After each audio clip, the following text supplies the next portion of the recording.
ಇವಾಗ ಆಲ್ರೆಡಿ ಧಾರವಾಡದಲ್ಲಿ ನಡೀತಾ ಇರೋಂಥ ಉಗ್ರ ಹೋರಾಟ ನಿಮಗೆ ಗೊತ್ತಾಗಿರತ್ತೆ. ಸೊ ಏನಪ್ಪ ಉಗ್ರ ಹೋರಾಟ ಅಂತ ಹೇಳಿದ್ರೆ ವಿದ್ಯಾರ್ಥಿಗಳದು ಇವಾಗ ಯಾವ್ದೂ ನೋಟಿಫಿಕೇಶನ್ಸ್ ಬಂದಿಲ್ಲ, ಎರಡು ವರ್ಷ 9 ತಿಂಗಳಿಂದ ಅಂತ ಹೇಳಿ ಈ ಉಗ್ರ ಹೋರಾಟ ಸ್ಟಾರ್ಟ್ ಆಗಿದೆ. ನಂಗೆ ಅರ್ಥ ಆಗದಿರೋ ವಿಚಾರ ಏನು ಅಂತ ಹೇಳಿದ್ರೆ, ಲಾಯರ್ ಮಗ ಲಾಯರ್ ಆಗ್ಬೇಕು, ಪೊಲೀಸ್ ಮಗ ಪೊಲೀಸ್ ಆಗ್ಬೇಕು, ರಾಜಕಾರಣಿ ಮಗ ರಾಜಕಾರಣಿ ಮಗನೇ ಆಗ್ಬೇಕು, ಆದ್ರೆ ಬಡವ್ರ ಮಕ್ಳು ಮಾತ್ರ ಬೆಳಿಬಾರ್ದ ಅನ್ನೋದು ನನ್ನ ಏನದು ಅನ್ಸುತ್ತೆ ನಂಗೆ ಒಂದೊಂದ್ಸಲಿ ಈ ತರ. ಯಾಕಂದ್ರೆ ಅವ್ರೇನು ಬಿಟ್ಟಿ ಕೇಳ್ತಾ ಇಲ್ಲ, ಕಷ್ಟಪಟ್ಟು ನಾವು ಓದ್ತೀವಿ, ನೀವು ನೋಟಿಫಿಕೇಶನ್ ಬಿಡಿ, ನಾವ್ ಎಕ್ಸಾಮ್ ಬರಿತೀವಿ, ಪಾಸ್ ಆದ್ರೆ ನಮ್ಗೆ ಏನ್ ನಾವು ಬರ್ದಿದೀವೋ ಅದಕ್ಕೆ ಏನ್ ಕ್ವಾಲಿಫಿಕೇಶನ್ ಇದೆಯೋ ಅದನ್ನ ಕೊಡಿ ಅಂತ ಕೇಳ್ತಾ ಇದಾರೆ.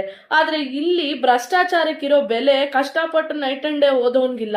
ಇದನ್ನ ಸರ್ಕಾರಕ್ಕೆ ಕೇಳಿದಾಗ ಸರ್ಕಾರ ಹೇಳುತ್ತೆ ಅದಕ್ಕೆ 3,000 ಕೊಡ್ತಾ ಇರೋದು ಅಂತ.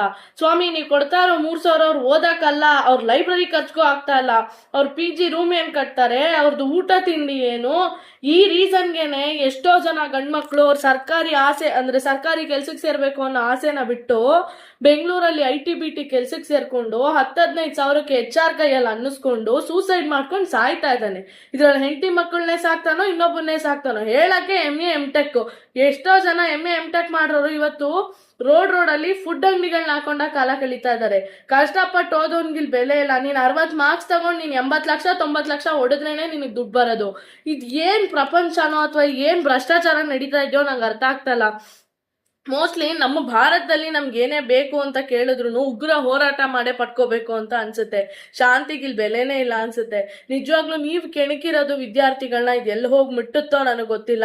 ಆದ್ರೆ ನಿಜವಾಗ್ಲೂ ಏನೋ ಒಂದಂತೂ ಆಗತ್ತೆ ನೀವು ಈ ಸಲ ಕೊಡ್ಲಿಲ್ಲ ಅಂದ್ರೆ. ಯಾಕಂದ್ರೆ ಅವ್ರಿಗೂ ಸಿಕ್ಕಾಪಟ್ಟೆ ಬೇಸತ್ತು ಹೋಗಿದ್ದಾರೆ.